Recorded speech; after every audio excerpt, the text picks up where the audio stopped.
All right, we are officially recording. Welcome everyone to our special session with Astronaut Nicole Stott.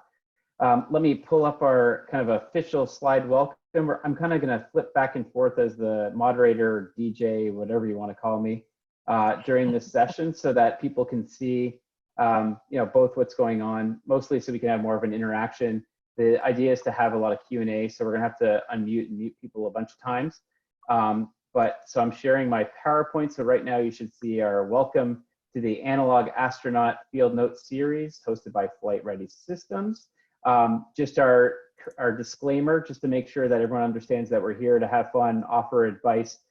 This is not medical advice on how to survive a pandemic or anything along those lines. This is just professionals getting together, share their experiences. Without further ado, I'd like to introduce Astronaut Nicole Stott to our talk here, all the Nauts, Astronauts, Aquanauts, and Artistonauts. And we're gonna be hitting these three words, basically. One of them I completely made up. I don't know if it's ever even used commonly, but we'll find out. And so I'm gonna stop my screen sharing just so we can get kind of a quick, not a quick, but an introduction hello from Nicole. And then I'll flip back and forth to a couple photos as we go. So hello, Nicole, thank you for joining us. We've got mostly Embry-Riddle students online with us. Hi, and thanks for having me. And I love the not thing, and I'll take the last one as a real word. We'll go with that. So this should be fun today. It's my, of course, some of my favorite things. And I love that you guys are pulling together a session like this to actually have a chat and to learn from each other. And I'm sure I'll walk away here today with some new ideas as well. So thanks. Cool. So let's just jump right into the first knot. So let me screen share again. I'm gonna, like I said, DJ back and forth here. So slide number one here. There's only a few. And so here's our first photo if you wanna tell us all about this amazing location. We've got maybe two others that I'll add in. Okay. Yeah, but so before flying in space, and I would just say that part of all the astronaut training that we do in one way or another is about how are you going to work as a crew, how are you going to work as a team. We do things so that we can understand not just the strengths and weaknesses of our crewmates, but also of ourselves, and perhaps even accept that we have some weaknesses. That's difficult for people sometimes. And to know that in a very expeditionary way, and whether it's going and living underwater in a wonderful place like this, which is the Aquarius habitat off the coast of Key Largo, it's about the size of a school bus. And I think it sits at like 60 feet underwater, but the base height of the hab itself is at 40-ish, 40 something. And it's about the size of one of the modules on the space station. And pretty much now anybody that's going to fly on station, at least from the US crew side, and they do try to get a mix of the international astronauts down there as well, goes and spends some time living underwater before they go to live in space. And I did do some other analog type activities. We go and do the Knowles training out into the middle of the Utah Canyon lands, right? Nobody else is around you. It's the six of you. You don't see anybody else for 10 days. Same thing with like winter survival and other, other analog type activities. This is absolutely the best comparison to what it's like to live and work in space. And I say that because it's not just because you're living with 5 other people in a relatively, small space for some extended period of time, but you're doing it in a place where you really and truly cannot open the door and just drive away, swim away. You risk your life by doing that. You can't just swim to the surface. You're in an extreme environment. Once you're down there for an hour, your body's too saturated with nitrogen to just swim safely to the surface. So if you're going to deal with any issues, you have to deal with them at 60 feet underwater with your crew. And the mission, the way we ran it was so much in parallel to what we do in space. We had our topside team that was equivalent to our mission control team. We had, you know, kind of the dynamics between us as crew members and our roles inside the hab and outside when we were doing our spacewalks, which we treated just like spacewalks. And we actually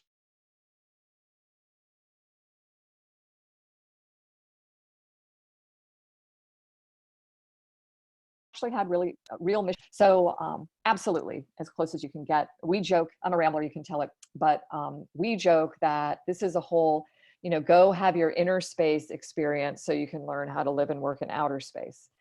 I think it could work the other way around too.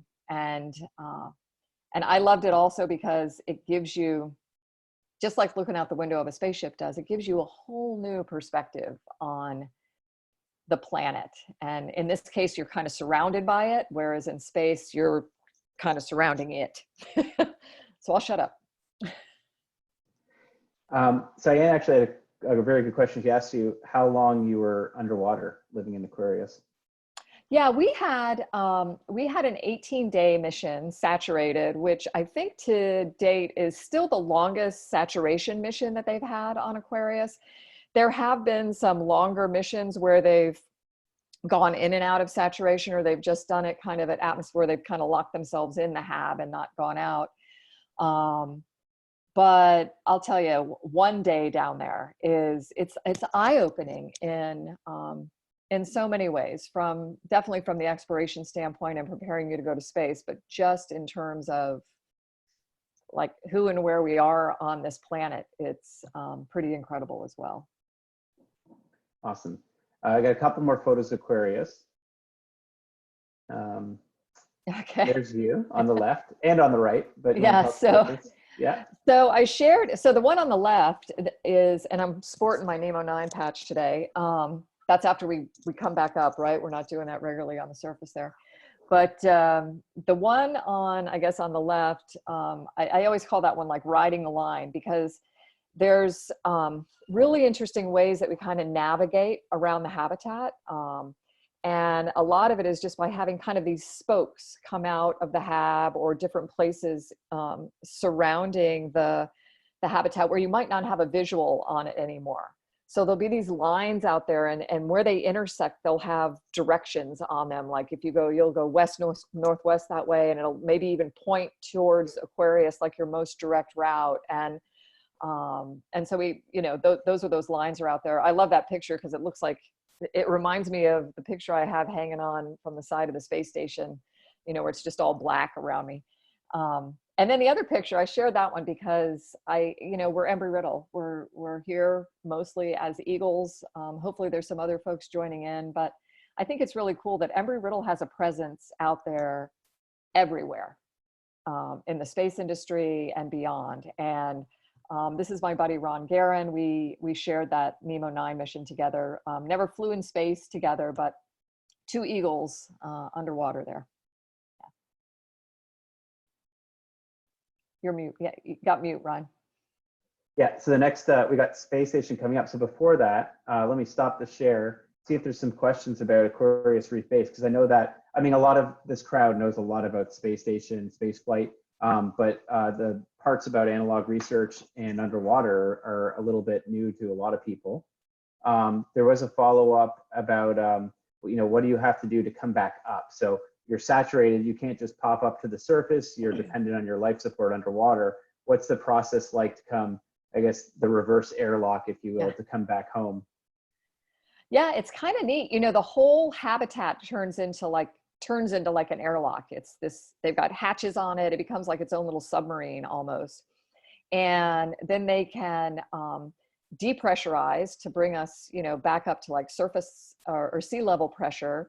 And we do that over, I want to say it's about a 15-hour time frame, where the day before we're gonna surface, we spend some time. They close up the hatches. They start, you know, with the depressurization. We get on oxygen masks for some period of time to really, just like we do in space, try to push that nitrogen out of our bodies. And then when we wake up the next morning, we're back up to sea level or down to sea level pressure. And at one point in time, they decide, okay, we're going to do a little countdown. And then they open the hatch and we're all ready just with like little pony bottles and our fins and masks to just swim to the surface in a controlled manner. And so there's no dilly-dallying or anything, and you don't waste any time down at depth. You're making your move up, but you're doing it in a controlled way. And based on that process, that protocol that we went through the day before, your body should be in good shape to come up. And then we spend a day in Key Largo kind of under observation just to make sure that everybody's all right.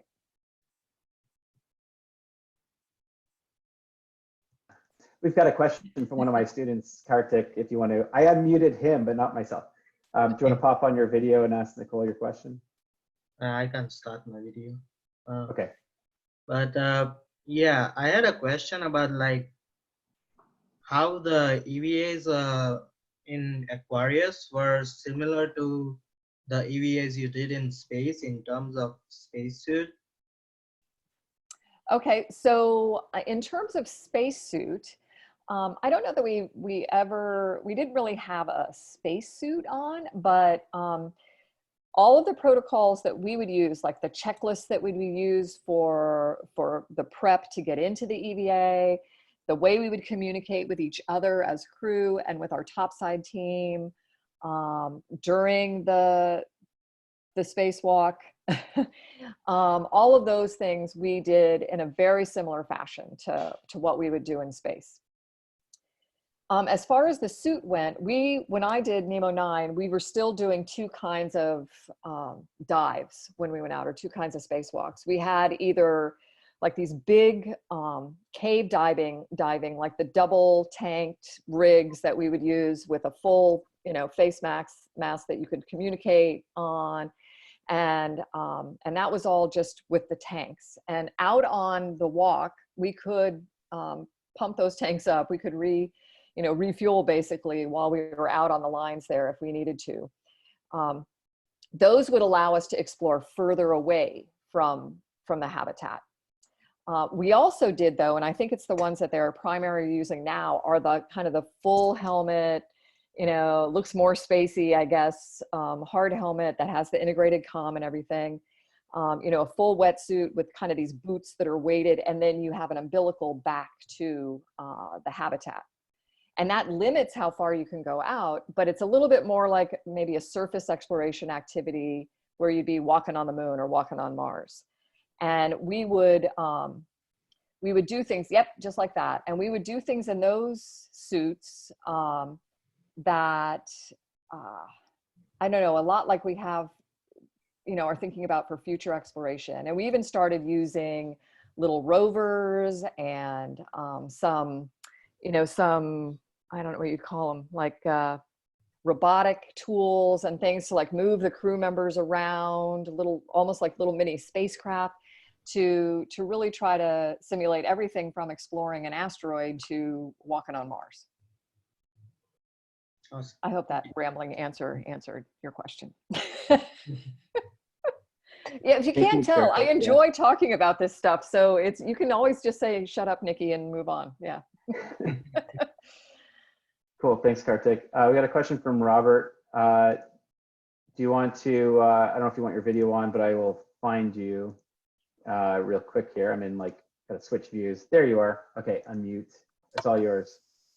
Yeah, I just had a quick question about the facilities within Aquarius. If, in terms of fidelity, if they were kept at a high fidelity with the ISS for analog missions training you to go to ISS, and if so, if not, the differences, how did that impact your training and operations on board when preparing for those missions?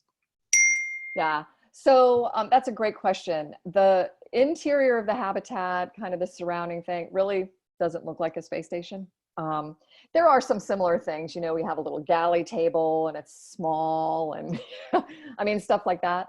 But as far as all the instrumentation and controls that are inside of Aquarius, it's very targeted to Aquarius function. It's not, they don't try to lay something over it to make it look like the interior of the space station there.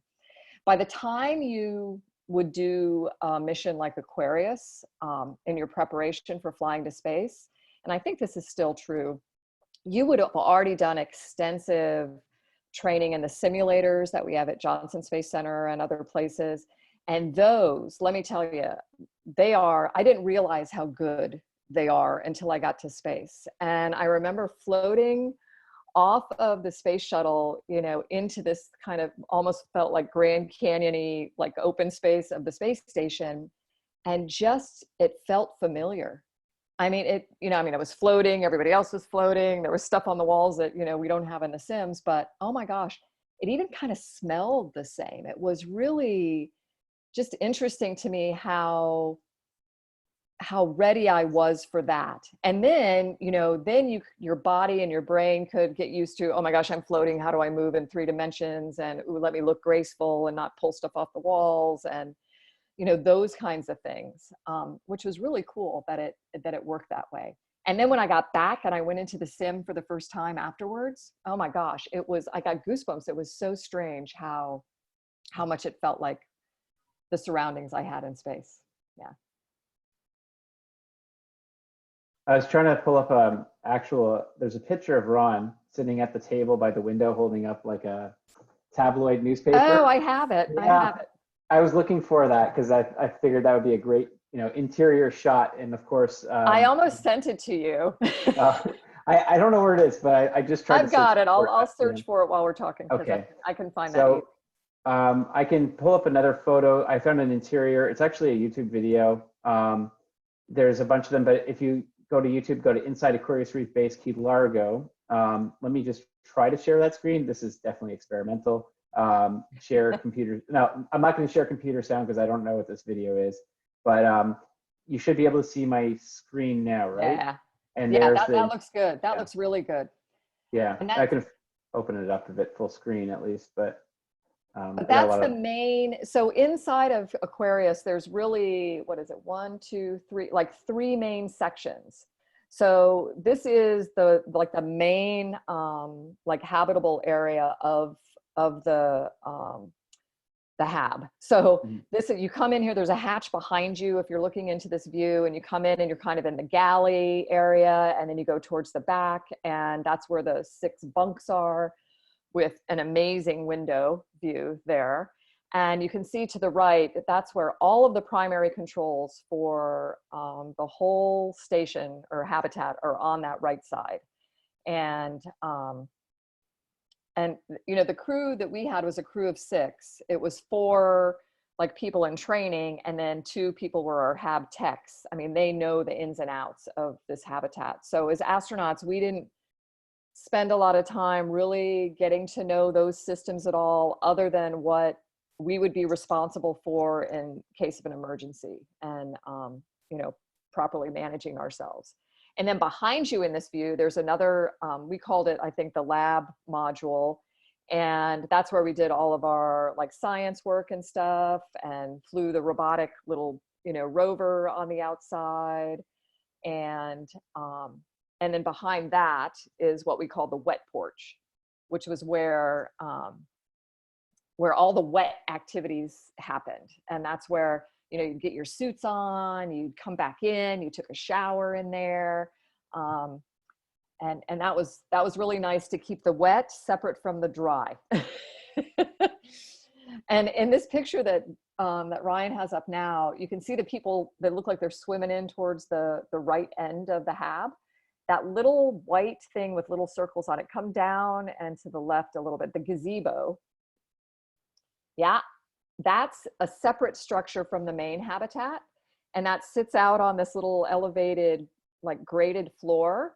And it's almost like they've taken a cup and turned it upside down in the water. So you've got this air volume inside there.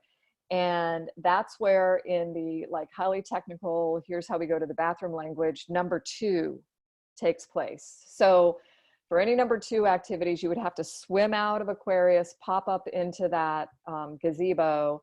And then let me tell you, that is an adventure in itself. There are certain fish that you should never eat because of just how excited they were when we were out in that gazebo. So yeah. pro tips on Yeah. bathroom usage. I mean, we wouldn't expect anything less during this talk. No. So we're going to switch gears here. There's a lot more. There's going to be more questions, of course, but I do want to make sure we have at least a 3 minutes ish on the other two major topics, because they definitely will have lots of Q&A to them as well. So let me go back to the slideshow. There's only 3 photos here too that we want to share, but basically this is the part we're going to talk about space a little bit about the International Space Station. So there it is in all its glory. So I'll give you the floor. Yeah, I mean, look at that thing. Is that not, I mean, it's like the word masterpiece, I think totally applies. No better example of living off the grid than, than what we see here, those ginormous solar arrays that are collecting all that solar energy so we can power all the systems on the space station. Those big white panels that are kind of sticking out, those are radiators to get rid of all the excess heat from the equipment. It just doesn't happen that same way in space. So we have to purposely do that, make that happen. And then I love this picture because you can see, so Paolo Nespoli took these photos from a Soyuz spacecraft when they had undocked. And you can see the space shuttle docked to the end of the space station. And it makes you realize just how big the space shuttle is too, where any one of those modules could fit into the payload bay of the space shuttle. And as you look at it, all those little, I'm pointing at it like you can see me where I'm pointing, but all those little, they look like modules that look like cans, like Coke cans or something all the way down the way. That's the pressurized volume where we live. You guys probably know all of this stuff. But it's ginormous inside. There is nothing small or confined about, really and truly about living on the space station. 6 crew members, you can go your separate ways and never see each other all day if you didn't want to. That one module up towards the top, kind of to the right of the space shuttle arm, that's the GEM, I think. And yeah, so the Japanese experiment module, that's about the same size as an Aquarius habitat. And, but look at how many of those we have up there. Living and working in there, I just highly recommend it. I have the sense that every one of you on this call would go if you could, and you should, and I hope that you will. And 15 countries. I mean, my gosh, this place, in November of this year, it will be 20 years since, the humans found their place on the first module. And that's been, continuous human presence in space. 20 years of peacefully and successfully working as, 15 different countries in partnership up there, really as this model for how we should be living as crew here on Spaceship Earth. And and there's science. There's science up there too. Yeah, these pics are just a little bit of Embry-Riddle in space, just like we had Embry-Riddle on the bottom of the seafloor. Some of the things that we get to do as crew members, which is really, really nice. It kind of puts the human in human spaceflight, I think, is that we can share the experience with the people we care about, the people that helped us get to where, we are there on the station. It was really important to me to, to share something with Embry-Riddle. So I took up a few pieces of memorabilia. I think all of those pieces of memorabilia are on campus somewhere, perhaps the alumni office, but that was fun.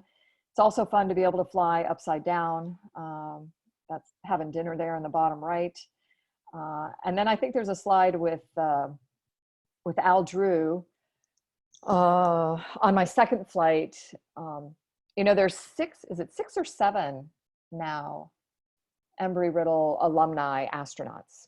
One of the newest guys, Josh Kutrick, he's a Canadian, Ryan, is also an Embry-Riddle alum. But this was the first time we had 2 flying in space together. So Al and I had a great time. We were on the flight deck with each other side by side as mission specialists. And then we had the opportunity to do a lot of the activities both on the shuttle and on board the station together. And of course we had to sport our Embry-Riddle, paraphernalia somewhere along the way too. So there we are with our heads popped into the cupola.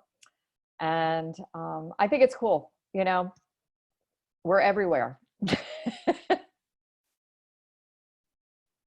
we're going to take a few moments here to see if there's some space station questions, and then we'll move into our section 3 of our presentation today. I see Robert has another question. Let's go for it. And if you have a question, please put it, raise your hand virtually, put it in the chat so I notice, or put on your camera, one of those things. Go, Robert. Yeah. So my question was just, what was the average level of redundancy on your primary station system? So like, I know you were talking about your radiator panels, but like, so what kind of redundancy did you typically have when it came to those more critical systems?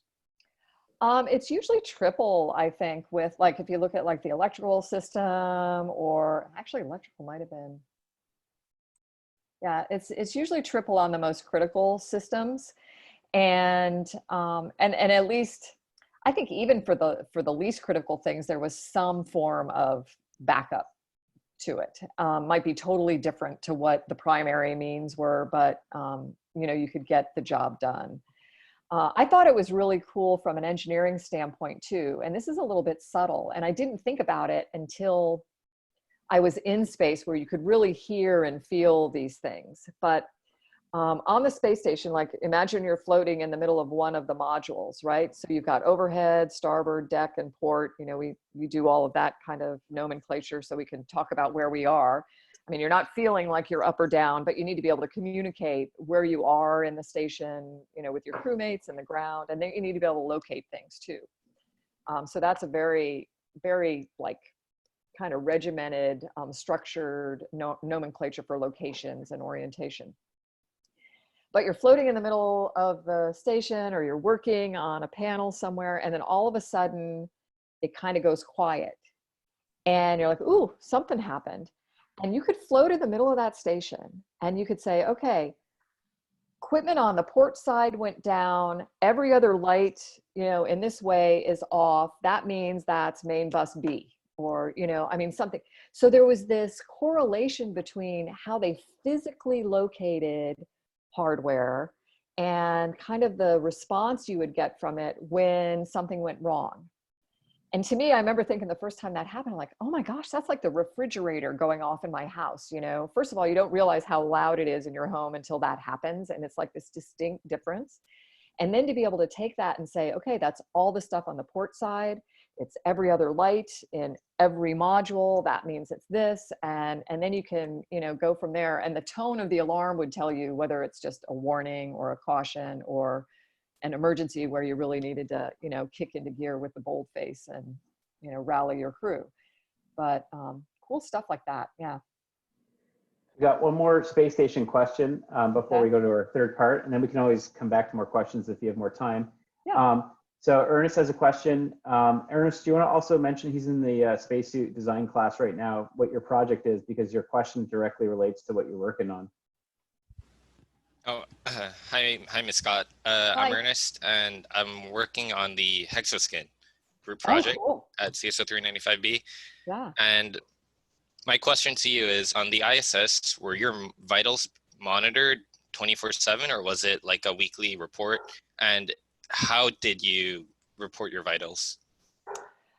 Well, so vital signs really, the only time I remember like being wired, technically having, oh, and there's a snake crawling across my back porch right now.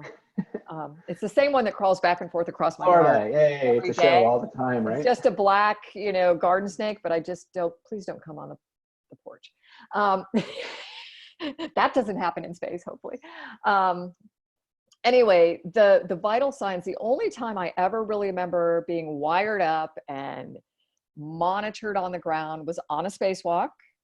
And then also when we would do our routine, like VO2 max checks, where we get all wired up and have the mask on and be riding the cycle ergometer and, kind of pushing ourselves, that kind of thing. There was a treadmill test that we would do as well, but it wasn't a 24/7 thing. The only 24/7 monitoring was, and you were supposed to keep it on you, was your dosimeter for like radiation monitoring, but not the vital signs. And a crew member, you don't want to be wired up all the time. I mean, it would be, you feel like you're being monitored. There's monitoring going on in other ways throughout the entire mission. I mean, you absolutely treat, even when the cameras are off, you're treating it like, oh, there could be a camera on. You never, it's like these things, you know, am I really muted? I don't know. And it's not that anything bad is going on. It's just, there are times when you just need to feel like you're by yourself when it really is private, and to be wired up 24/7. Don't do that. Don't do it. I guess just quick follow up, because you mentioned VO2 max. How often did you have to do that while you were up there? I want to say that was once a month, maybe, Okay. because they get really good baseline data down here on the ground. I actually improved on orbit. I actually I got stronger. When I got back, I was in better shape than I was before I went to space. And, you know, I mean, we exercise 2 hours a day up there. If you do it, it's really, really effective. I mean, the resistive exercise device, the ARED, is great. The bike and the treadmill, if you load yourself up on it, you can get a really effective workout. There's no reason not to stay in shape there. And, but I think that was once a month. I remember doing that at least twice during my 3 months. So, you know, maybe it's 90 days or 60 days or something like that, but, Cool. Yeah. Yeah, and for those that aren't sure what that is, that's when you've got the full mask on and they're breathing your actual oxygen intake. So they're measuring what's going in and out and getting a good idea for your aerobic capacity as you ramp up the exercise. and I've always been aerobically challenged. So, so they never expected much. So we're going to move into our section 3 here. Let me pull up. We've got 2 or 3 images to share, and we'll do the same thing as the other 2. So what are we looking at here? I mean, we know who, but tell us a little Look bit how about this awesome part I of your look. world. Exactly the same, don't I? Yeah. You know what? I'm just going to say something. So you get to space, right? You're in this microgravity environment. You know, your body's changes in this environment, your brain, your body figure it out, all that kind of thing. But one of the things happens that's really nice is, and actually it's usually guys that talk about this other one where your spine elongates. So you grow in space, you get taller, you know, and Garrett Reisman will tell you that immediately goes back to where you were as soon as you hit gravity again. But so I grew 1.5 inches in space just by my spine elongating. The other physiological thing that's really nice is the fluids in your body kind of shift up towards your head. So the lines on your face fill out, you get this really nice lift just in general overall. While you're up, you dump about 10 years, I would say, when you get to space. Highly recommend that as well. But then you come back, it all goes back to where it was. Nothing to do with the question. This is me painting in space. So I brought up a watercolor kit with me. You can see it. It might be behind our pictures, but it's stuck up on the back wall. The brush that I had with me, really special, a friend of mine, Ron Woods, who was a flight crew equipment guy for years. He's actually the guy who suited up the Apollo 11 crew for their flight to the moon, and was in the suit room with me when I flew. That's his paintbrush. He's an amazing artist as well. And then you can see I had printed out a picture of something I'd seen on Earth and then was attempting to, in my very kindergarten way, paint it while I was in space. That's that. And Ryan, the poppy was from Bob Thirsk. He brought all of us, so that was in November, and Yep. He brought all of us poppies to station. So as soon as he gave it to me, I wore it for the rest of the mission. And every year he sends all of the crew new ones to wear. That's awesome. Yeah, just for those that don't know, Remembrance Day is the Canadian version of Veterans Day on November 11th. And so the poppies are symbolic of remembering that. I'll go to the next picture here. Yeah, so this, you know,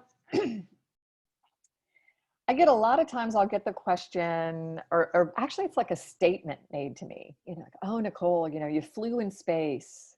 How could anything in your life be better now than that? That was like the best thing you could ever possibly do. And that just makes me so sad. Makes me so sad because I think, you know, that was one experience, amazing experience in my life, right? Blessed to have had that very special vantage point, to have done work like that really is all about improving life on Earth. But to me, it's an experience that I should then take, like any experience we have, and okay, how do I use that for some other greater good thing? How do I apply that, to the next mission in life? And really my mission now is to bring these lessons from space back to Earth. People should know we have a space station and that it's all about improving life on Earth. And when I was thinking about how I would share that after I retired, I kept coming back to that painting that I did in space. And my initial goal was I was going to use my own artwork. I was going to share that in whatever way possible. And then people would be able to experience the backstory of my spaceflight experience through the art. And whether they liked my art or not didn't really matter to me. It was more about how do I connect them then to this idea of space exploration and what's going on. But I got invited to participate in a project with somebody. We ended up calling it the Spacesuit Art Project. And that suit that you see with the young lady in the middle, the one on the right, is Hope. And we ended up doing these space-themed art therapy projects. And Hope was built in Houston, just from children in a pediatric cancer center at MD Anderson there. The suit was constructed from all of the children's artwork by ILC Dover, the company that builds our real spacesuits. They have volunteered with us since the very beginning. They're awesome, and their suits are awesome. And the suit that she's holding in her right hand, so on the left side of your screen, that's Unity. And that suit was built, again, by ILC Dover. But each of those little triangles is artwork from a kid in one of our space station partner countries. So we wanted to build a suit that kind of mirrored the relationships we have on the space station. And that suit actually flew to and from the space station.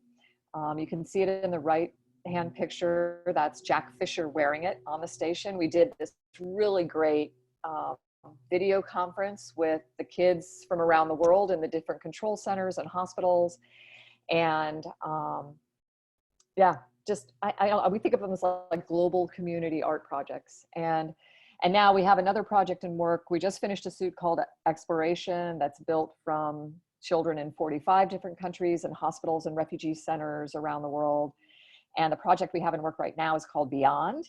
And we invite kids from every country on the planet. We'd like to get children from everywhere to participate. And during this time of all of us in isolation, all of us struggling in some way with this, pandemic situation, we want kids from all over the world to participate.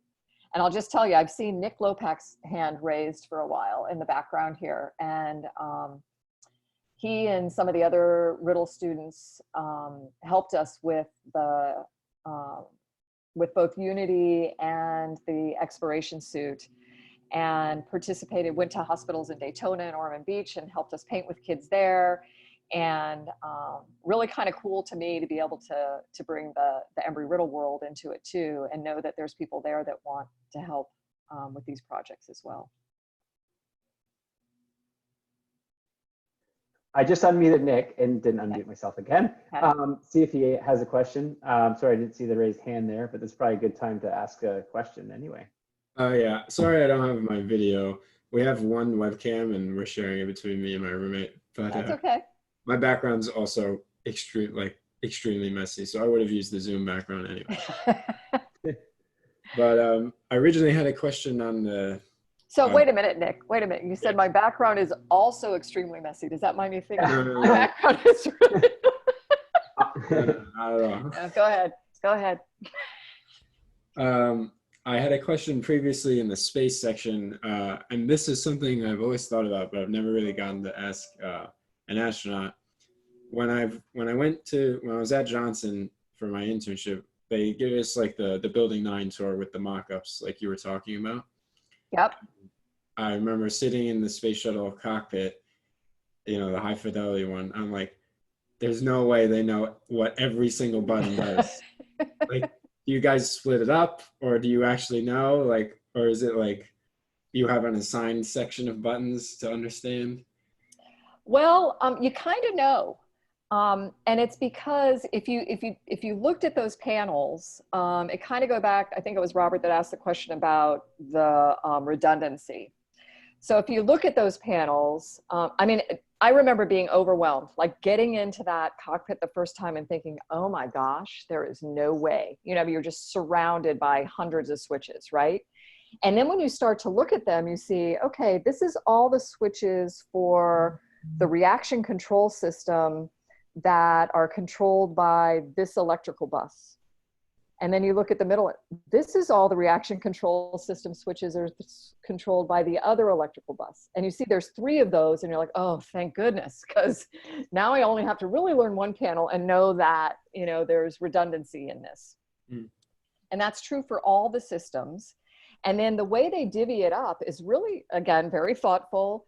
These are going to be the commander's roles with the environmental control system and emergencies and the flight control system. And then over on the right for the pilot is like the APUs and the engines and, you know, and stuff like that, more electrical.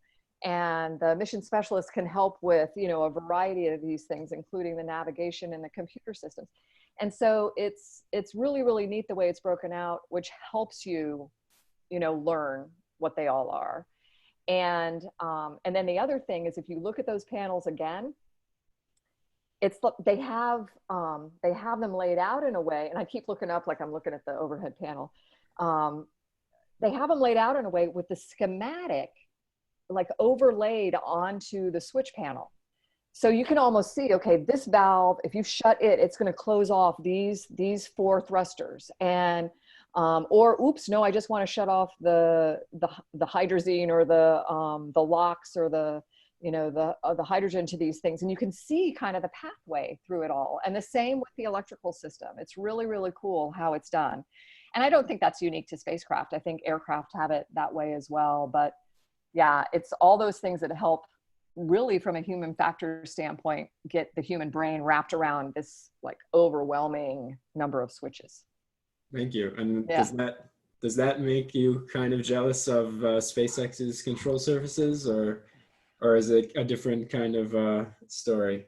I don't know if it's jealous. I think that, you know, even if I remember looking and evaluating some of the Orion display panels and stuff that are going to be used, all of those things that are on each of those little switches are represented in some way through those display screens.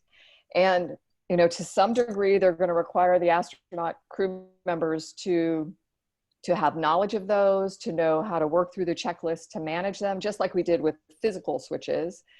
And I think even in this world of, oh, it's going to be 100% automated, we're never going to touch anything, you're just going to lay back and enjoy the ride.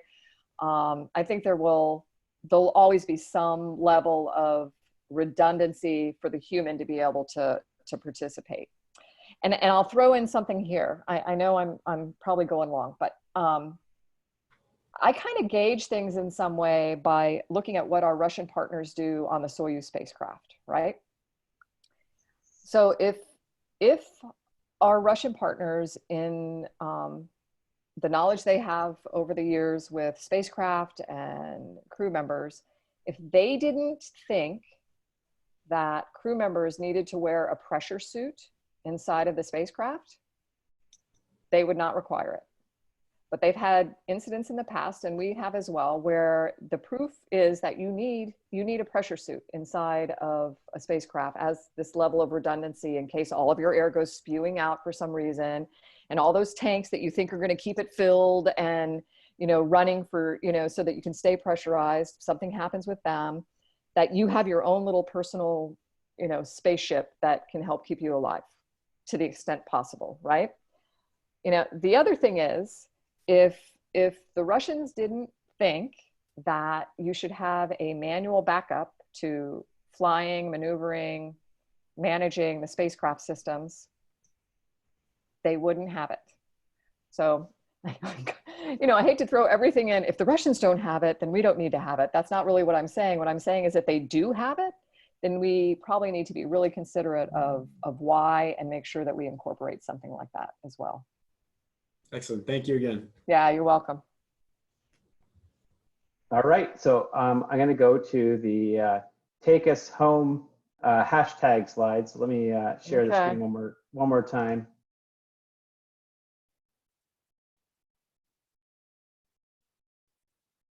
I found the mermaid paper picture too, so I'll try to send that to you.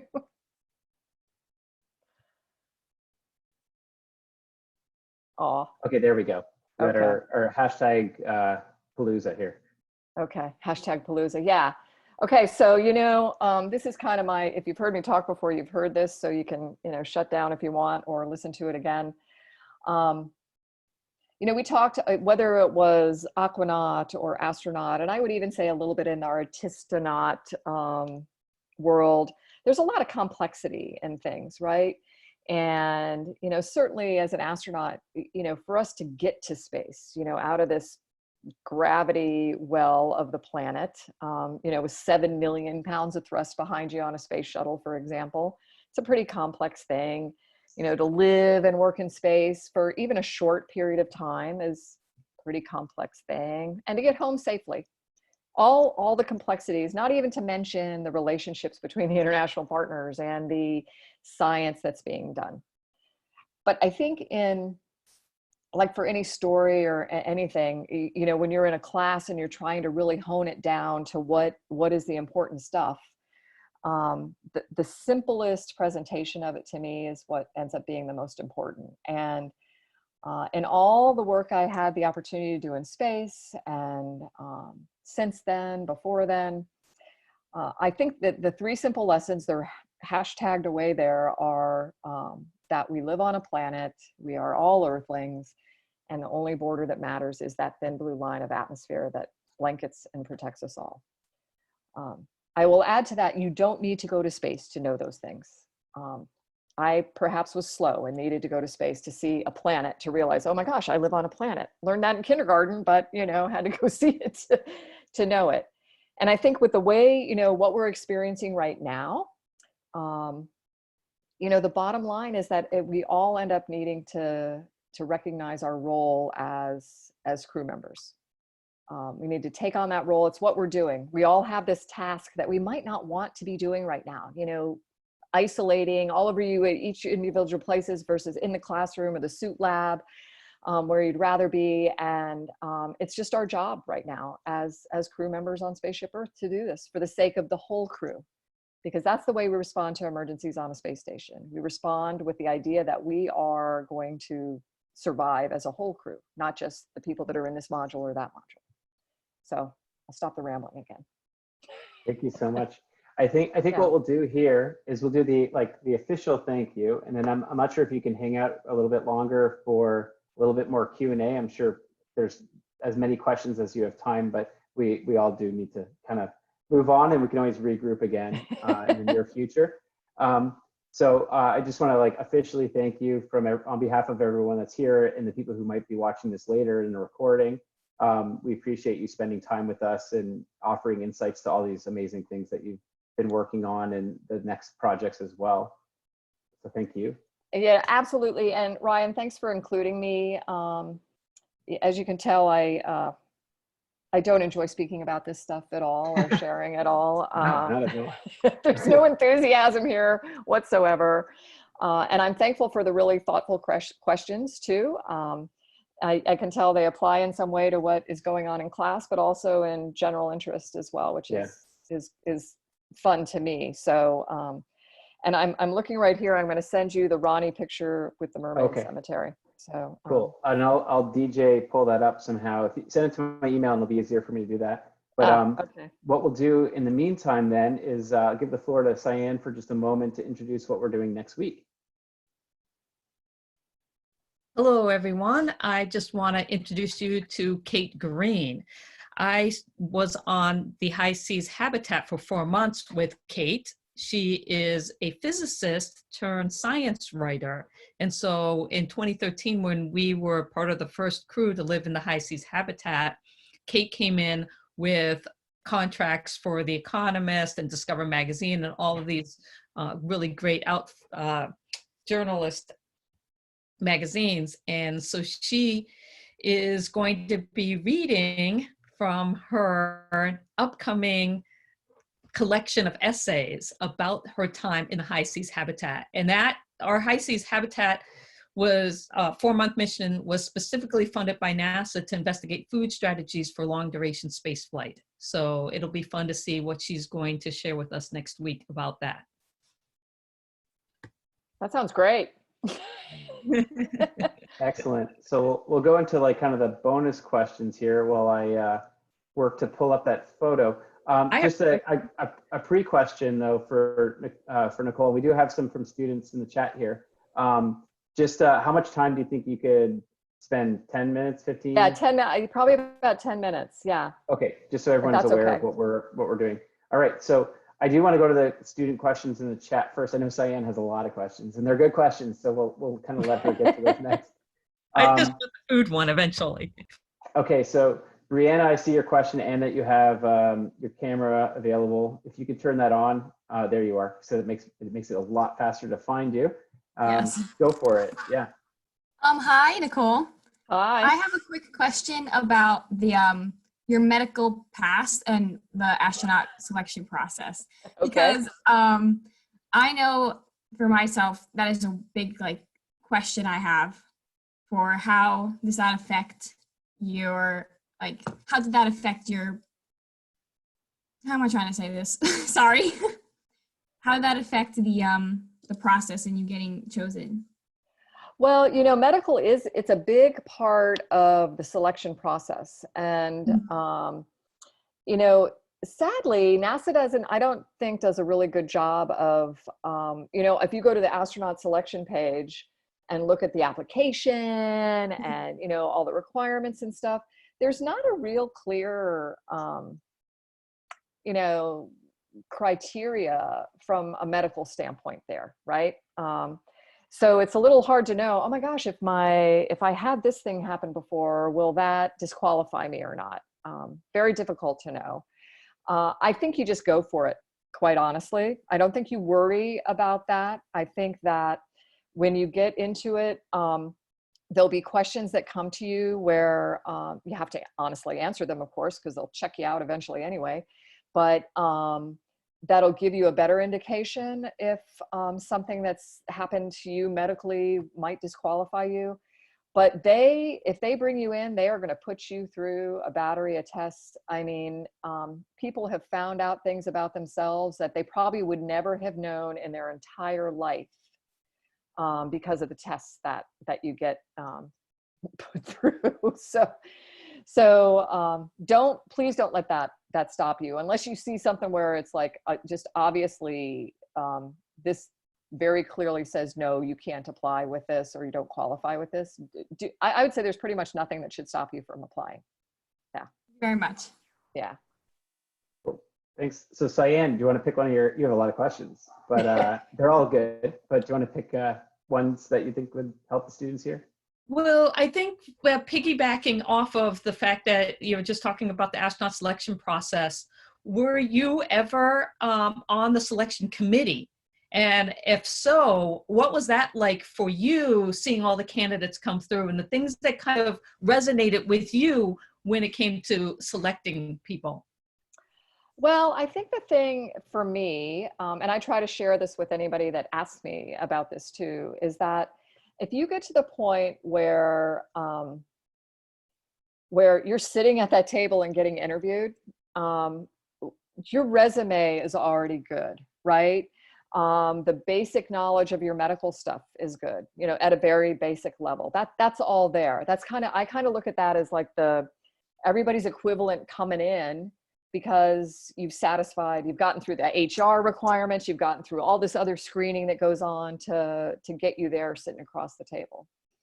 And so for me, I really, and I think this is true for all of the people that are on the selection committee, is you really are wanting to get a sense of, and in the simplest way, would I want to spend 6 months or more with this person in a relatively confined space? Would I enjoy my time with them? And would I feel like that person is going to have my back and know what they're doing when it hits the fan? I mean, I think those are two critical things. And the way I tried to look at that was through the kind of things that might not come out in the basic resume or application questions. And, you know, who is this person outside of what they studied at school or the work that they're doing? With what they studied at school and the work that they're doing, are they using it in a way that applies to real life? You know, could they talk to me about the solutions that they're trying to find to the challenges that we have? And I don't care if it's rock climbing or house remodeling or quilting or cooking, what it is, but what about this person is a little bit different and unique that they bring outside of just that work and school experience. And I will tell you one other thing about that was very eye-opening to me in sitting across the table from the applicants that came in. And this was a day we had gotten through probably half of the day's worth of interviews. And Megan MacArthur Bankin sitting next to me, we both were in the same class of 2000. And we're just kind of chilling in between. And we looked at each other and we both kind of had the same thought. We're like, you know what? I don't know if we'd pick ourselves anymore. I mean, seriously, it was like we both knew totally could do this job, totally have done the job, you know, and everything. But just coming in, if we had come in on that day with the experience that we had had, would we have picked ourselves? And it's incredible to me to see the kind of experience that people have, the interests that are outside of just the technical and the work day that really round out in such a beautiful way the candidates now.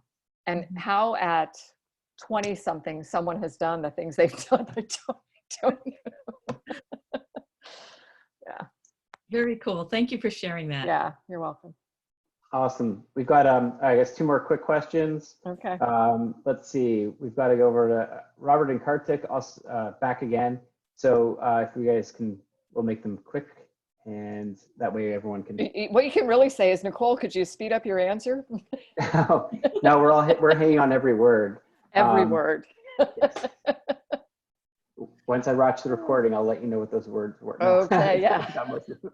I texted the picture, by the way, because I couldn't find email on my other thing. Yeah. Okay, I'll do the low budget version then right now for everyone. So if everyone wants to just kind of stare at my screen, oh wow, I got to kill my background. You do, beautiful background, but yeah, kill it. Yeah, wonder what that is. Okay, so there we go. It's Ron in space, and if you can see that, it's he's holding up a paper, and he's in Aquarius Reef Base at the table. And I'll try to share that. I don't know if I can pull that off in a minute or two, but I've done other things like that. So Robert, you're unmuted. Go for it, and I'll see what I can do with this photo.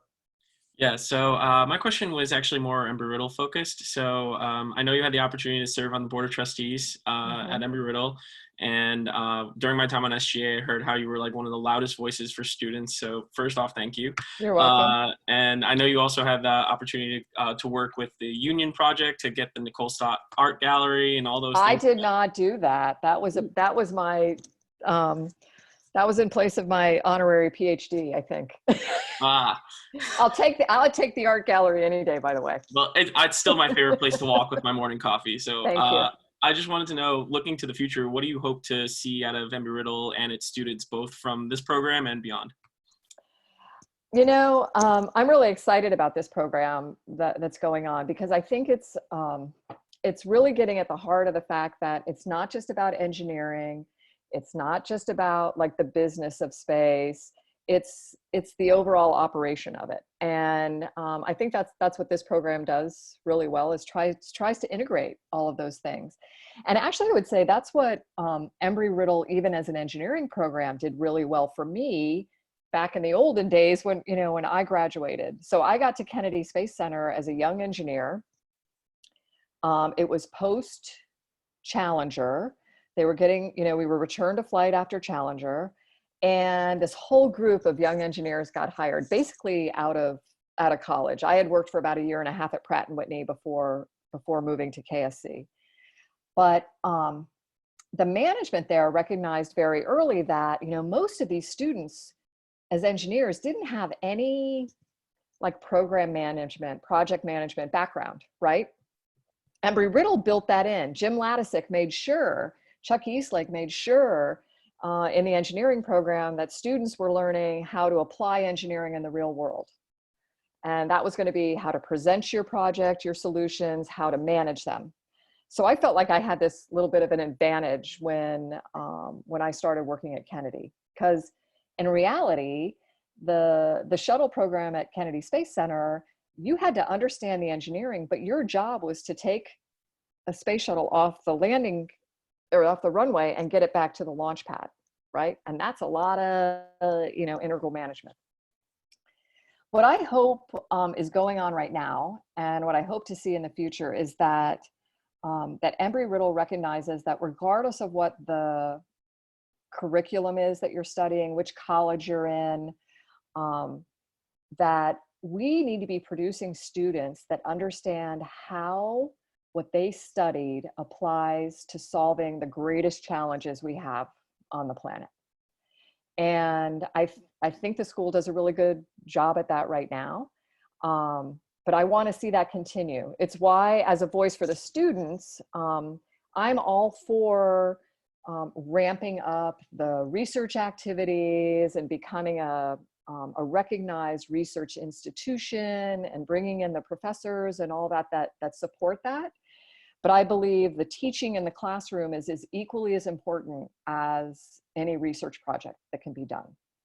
And if there is a research project being done, then any student who wants to participate in that, whether they're a freshman or a senior or a postgraduate, should be able to participate in those activities. So I don't know if that answers your question, but I think that the student is the customer at any university, and we need to make sure that however we morph the kind of activities going on, that is always the focus. And on the board of trustees, I can tell you, I don't have any money, so I have to, I mean, it would have been what I had done anyway. I mean, to me, my role on that group was as a representative for the students, but you know, either way, yeah, I had to find something I could add value to, right? Love it. Thank you. You're welcome. So we've got one more question. I know we have a lot more questions, but Kartik's got the floor. So Kartik, go ahead. Hey, Nicole. Hey, oh, look at you, came alive on the screen now. Look at that. Yeah. That was like a simple question, like a basic one, but We'll see, won't we? but I was asking, like, what motivated, like, what was your motivation to go to space, or is still to go to space, like with the Artemis program and everything coming up, if you wanna. Yeah, you know, for me personally, in the end, like the shortest answer to that question was that, I mean, I honestly believe that everything we're doing in space is really and truly about improving life on Earth. I don't care if that's what we're talking about, going back to the moon, which yay, thumbs up for that. I am a moon person. Or it's talking about going on to Mars. Really and truly, it comes back to, you know, how we're improving life here on Earth. And I felt like I was part of something like that with every job I had within NASA and the space program. And as an astronaut, it was just another way of working in that kind of world. Yeah, I don't know how else to answer it. I mean, there's the long story of it. I mean, there's the, you know, we want to explore, we need to do these things as humans, all that. But really, in the end, to me, the value is that we're improving life for everyone here on Earth. And, you know, there's always this like, you know, you'll get these people to be like, oh, we should be spending all that money in space. Why are we spending all that money in space? And I just look at them like, first of all, the money being spent, even globally, if you looked at it, you know, how much money is being spent on space exploration, it's really not even a line on the pie chart, right? And then you look at it and you're like, you know, I'm not exchanging any cash with anybody on the space station. You know, nobody that was on the moon was paying for anything or, you know, swiping their card. Every single cent is spent down here on Earth. is, you know, creating really cool tech jobs. Out of that, we're getting these ways to explore space, but we're applying all of that technology here on Earth too. Every cent is spent here on Earth. Not a cent is spent in space. So, yeah, my rant.